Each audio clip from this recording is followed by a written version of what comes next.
नमस्कार. महाराष्ट्रातील तमाम अंशतः अनुदानित शिक्षक तसेच त्रुटीपात्र शिक्षक बंधू आणि भगिनींनो, मी स्वप्नील सुनंदा सुरेश आपल्या सर्वांसाठी आणि आपल्या प्रश्नांसाठी सतत लढणारा एक सर्वसामान्य शिक्षक. बंधू आणि भगिनींनो, सध्या महाराष्ट्राचं पावसाळी अधिवेशन चालू आहे आणि या अधिवेशनाच्या अनुषंगाने म्हणजेच ज्या दिवसापासून अधिवेशन चालू झालं त्या दिवसापासून शिक्षकांच्या विविध मागण्यासाठी क्रांतिकारी आझाद मैदानामध्ये आपल्या शिक्षक समन्वय संघाचं आंदोलन चालू आहे. आता या मागण्याच्या माध्यमातून सर्वात महत्त्वाची मागणी आपल्या सर्वांना परिचित आहे, ती म्हणजे प्रचलित धोरणानुसार टप्पा अनुदान. दुसरी महत्त्वाची मागणी आहे त्रुटीपात्र शिक्षकांना न्याय. तिसरी आणखीन एक महत्त्वाची मागणी आहे जी 2022-23ची संच मान्यता आहे, या संच मान्यतेचे निकष ग्राह्य धरून ज्या काही शिक्षकांना टप्पा देण्यात आला होता, म्हणजे मागील टप्पा, तो टप्पा परत शासनाने घेतलेला आहे.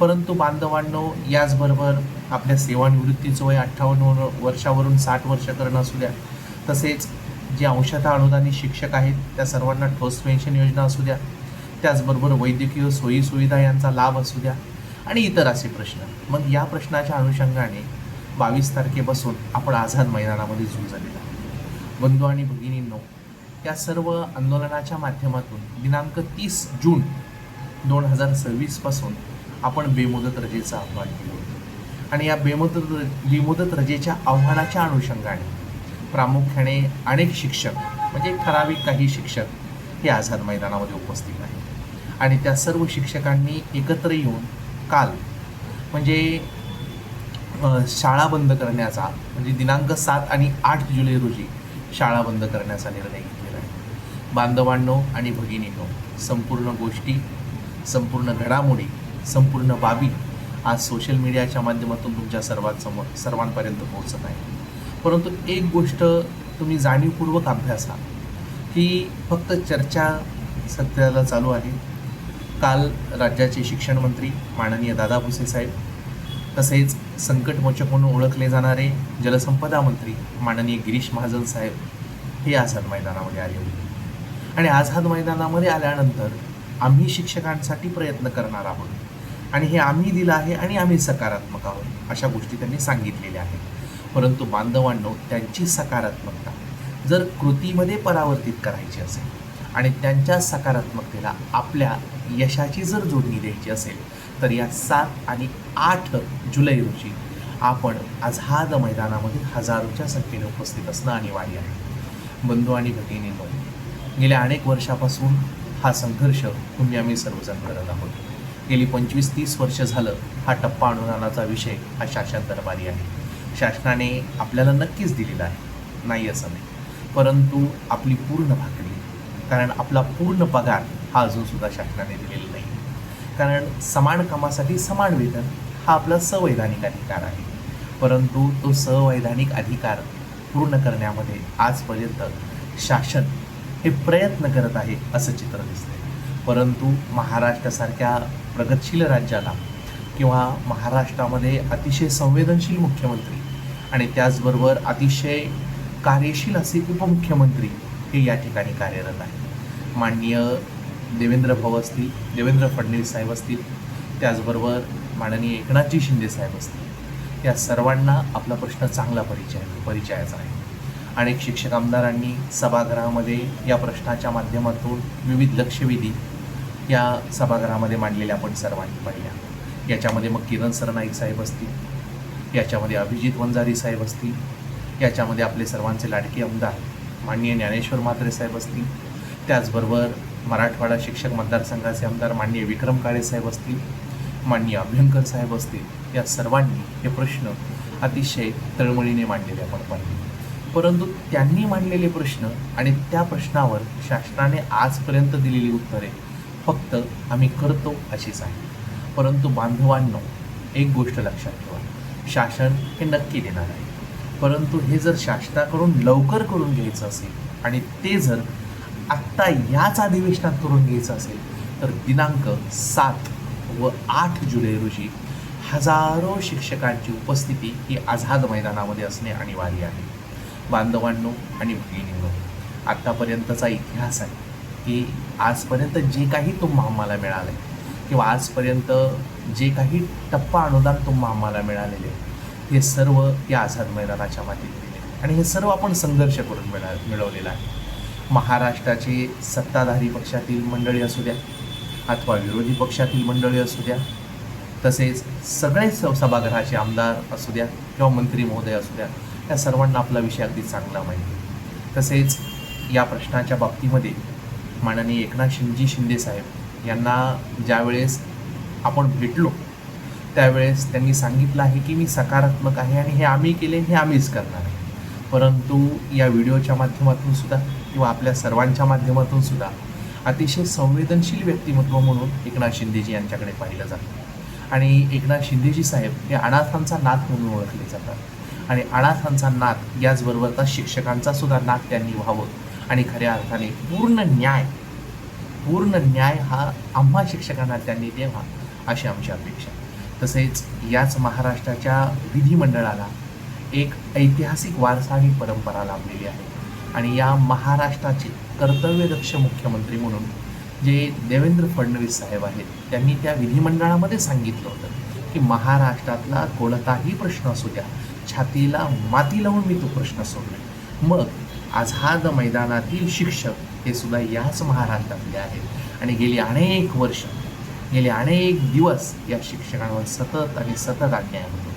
म्हणून माननीय देवेंद्र फडणवीस साहेब, माननीय एकनाथजी शिंदे साहेब, तसेच आमचे पालक माननीय शिक्षण मंत्री दादाजी भुसे साहेब, माननीय संकटमोचक ज्यांनी आम्हाला गेल्या वर्षी सांगितलं की या शिक्षकांवर पुन्हा आंदोलन करण्याची वेळ येणार नाही, परंतु गिरीश भाऊ या शिक्षकांवर पुन्हा आंदोलन करण्याची वेळ आली आहे.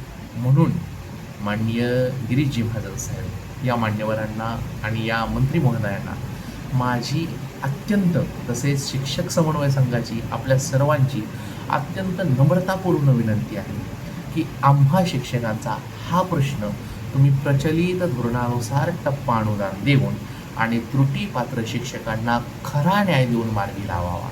महाराष्ट्रामध्ये जवळजवळ 65 ते 70 हजार शिक्षक हा अंशतः अनुदानित शिक्षक म्हणून आहे आणि मी ज्यावेळेस एकनाथजी शिंदे साहेब यांची प्रेस कॉन्फरन्स ऐकली त्यावेळेस त्यांनी सांगितलं आहे शिक्षक हे राष्ट्रनिर्मिती करणारे माणसं आहेत आणि राष्ट्रनिर्मिती करणाऱ्या या शिक्षकांवर जर गेली 20-25 वर्ष साहेब या महाराष्ट्रामध्ये ज्याला पुरोगामित्वाचा वारसा, ज्या महाराष्ट्रातून खऱ्या अर्थाने छत्रपती शिवाजी महाराज, छत्रपती संभाजी महाराज, ज्या महाराष्ट्रातून शिक्षणमाता क्रांतिज्योती सावित्रीबाई फुले, महात्मा फुले, राजश्री शाहू महाराज, कर्मवीर भाऊराव पाटील, डॉक्टर पंजाबराव देशमुख, त्याचबरोबर प्रामुख्याने विश्वरत्न महामानव the symbol of knowledge doctor Babasaheb Ambedkar, Annabhau Sathe अशी माणसं घडली त्या महाराष्ट्रामध्ये जर शिक्षकांवर अशा पद्धतीने दरवेळेस आंदोलन करण्याची वेळ येत असेल तर साहेब हा जोडवून नम्रतेची विनंती आहे की हा प्रश्न निकाली काढा. साहेब आत्तापर्यंत या प्रश्नाच्या निमित्ताने अनेक शिक्षकांनी आत्महत्या केल्या, अनेक शिक्षक आहे त्या टप्प्यावर सेवानिवृत्त झाले, आयुष्याची 15-15, 20-20 वर्ष लोकांनी मोफत नोकऱ्या केलेल्या आहेत साहेब. म्हणून तुम्ही संवेदनशील आहात, तुम्ही सकारात्मक आहात, परंतु तुमची संवेदनशीलता, तुमची सकारात्मकता ही खऱ्या अर्थाने या प्रचलित धोरणानुसार टप्पा अनुदान देऊन आपण पूर्ण करा. खऱ्या अर्थाने आमचा कोणावरही रोष नाही आहे, परंतु शिक्षक समन्वय संघाच्या माध्यमातून विविध प्रश्न हे शिक्षकांचे आम्ही नेहमी मांडत असतो. दिनांक 7 आणि 8 जुलै रोजी मुंबईमध्ये पाऊस चालू आहे, परंतु या पावसासोबत शिक्षकांचं वादळसुद्धा या आझाद मैदानामध्ये धडकणार आहे एवढं मात्र मी नक्की सांगू शकतो. परंतु या व्हिडिओच्या माध्यमातून सर्व शिक्षकांना माझी नम्रतेची विनंती आहे, बांधवांनो आजपर्यंत जे मिळालं आहे ते फक्त आझाद मैदान आणि आझाद मैदानाच्याच माध्यमातून, कारण आपण लढतोय आणि लढणार आहे. म्हणून याच आझाद मैदानामधून मी सांगितलं होतं लढतोय मी लढणार मी, आणि खऱ्या अर्थाने ही लढण्याची क्षमता तुमच्या आमच्या मनामध्ये निर्माण झाली पाहिजे आणि ही संघर्ष आणि हे यशापर्यंत जे आपल्याला आव्हान पोचवायचं आहे. म्हणून मी त्याच आझाद मैदानामधून बऱ्याच वेळा सांगितलं आहे की संघर्षाच्या वाटेवरती स्वार होऊन आलो, यशासाठी अनुदानासाठी आझाद मैदानामध्ये तलवार घेऊन आलो. अनेकांनी प्रयत्न केले आमचे राखण करण्याचे, परंतु त्याच राखेत मुकलो आणि अंगार होऊन आलो, त्याच राखेत मुकलो आणि अंगार होऊन आलो. ती अंगार होण्याची क्षमता, हा संघर्ष करण्याची क्षमता, ही तलवार होण्याची क्षमता सर्वसामान्य शिक्षकांमध्ये आहे. शिक्षक समन्वय संघाच्या आंदोलनाचा केंद्रबिंदू हा सर्वसामान्य शिक्षक आहे आणि हा सर्वसामान्य शिक्षक आझाद मैदानामध्ये येईल. परंतु एक गोष्ट लक्षात ठेवा, आजच मागच्या वेळेस ज्यांनी निर्णायक भूमिका या आंदोलनामध्ये पार पाडली होती ते कर्तव्यदक्ष तरुण तरफदार आमदार माननीय रोहितदादा पवार हे आझाद मैदानामध्ये आले होते आणि त्यांनीसुद्धा सरकारला सांगितलं, त्यांनीसुद्धा उपमुख्यमंत्र्यांची भेट घेतलेली होती आणि त्यांनीसुद्धा सांगितलं आहे की दिनांक 6 जूनपर्यंत या मागण्या तुम्ही मान्य करा, नाहीतर मी स्वतः मागील वेळेप्रमाणे या शिक्षकांसोबत आझाद मैदानामध्ये बसणार आहे. मग रोहित पवार आल्यानंतर मागे काय क्रांती घडली हे सर्वांना परिचित आहे. म्हणून बांधवांनो, एक गोष्ट लक्षात ठेवा की आज जे कोणी आपण आहोत, आपण प्रामाणिक काम करणारी माणसे आणि या प्रामाणिकपणाने काम करताना आणि या प्रामाणिकपणाला न्याय हे सरकार देईल अशी अपेक्षा आहे. दिनांक 7 व 8 जुलै रोजी आपण हजारोच्या संख्येने आझाद मैदानामध्ये या, कारण मी त्याच आझाद मैदानामध्ये सांगितलं, प्रत्येक आंदोलनाचे हुंकार मीच आहे, प्रत्येक आंदोलनाचे हुंकार मीच आहे, आंदोलन करणारा झुंजार मीच आहे, आंदोलन करणारा झुंजार मीच आहे. अरे आमच्या समवेत लढायला जरा हिंमत लागते, आमच्या समवेत लढायला जरा हिंमत लागते, कारण प्रत्येक आंदोलनाचे यलगार मीच आहे, प्रत्येक आंदोलनाची यलगार मीच आहे. आणि आंदोलनाचा यलगार यशस्वी करायचा असेल, प्रचलित धोरणानुसार टप्पा अनुदान मिळवायचं असेल, त्रुटीपात्र शिक्षकांना न्याय मिळवायचा असेल, 2022-23चे जे संच मांडण्यात होते आणि त्याच्यानुसार ज्या शिक्षकांना टप्पा अनुदान देण्यात आले त्या शिक्षकांना न्याय द्यायचा असेल आणि सर्वात महत्त्वाचं म्हणजे आपल्यासाठी ठोस पेन्शन योजना लागू करायची असेल तर आपल्याला कोणत्याही सभेत कोणतेही कारण न सांगता आझाद मैदानामध्ये 7 आणि 8 तारखेला यायचं. या व्हिडिओच्या माध्यमातून माझी सर्व महाराष्ट्रातील शिक्षकांना विनंती आहे आणि त्याचबरोबर आपण आझाद मैदानामध्ये यात तर शंकाच नाही, परंतु त्याचबरोबर काल स्वतः शिक्षण मंत्री यांना आम्ही निवेदन दिलेलं आहे. 7 आणि 8 जुलै रोजी महाराष्ट्रातील शाळा बंद राहतील. तसेच मुख्यमंत्री आणि उपमुख्यमंत्री यांचे कार्यालय यांनासुद्धा ते पत्र पोचलेलं आहे. म्हणून सर्व संस्थाचालक, सर्व मुख्याध्यापक यांना नम्रतेची विनंती आहे की आपण कोणत्याही शिक्षकाची अडवणूक करणार नाही. आपण सुद्धा आमच्या या आंदोलनामध्ये आमच्यासोबत आहात असा आम्हाला ठाम विश्वास आहे. यामुळे आपल्या शाळेतील, महाराष्ट्राच्या कानाकोपऱ्यातील, महाराष्ट्राच्या प्रत्येक जिल्ह्यातील, महाराष्ट्राच्या प्रत्येक तालुक्यातील आणि महाराष्ट्राच्या प्रत्येक खेड्यातील शिक्षक आता आंदोलनामध्ये येणार आहे. यामुळे हे आंदोलन वादळी आणि हे आंदोलन यशस्वी ठरणार आहे. म्हणून सर्व शिक्षकांनी आता 7 आणि 8 तारखेला आझाद मैदानामध्ये यायचं आहे. आपण सर्व आझाद मैदानामध्ये याल.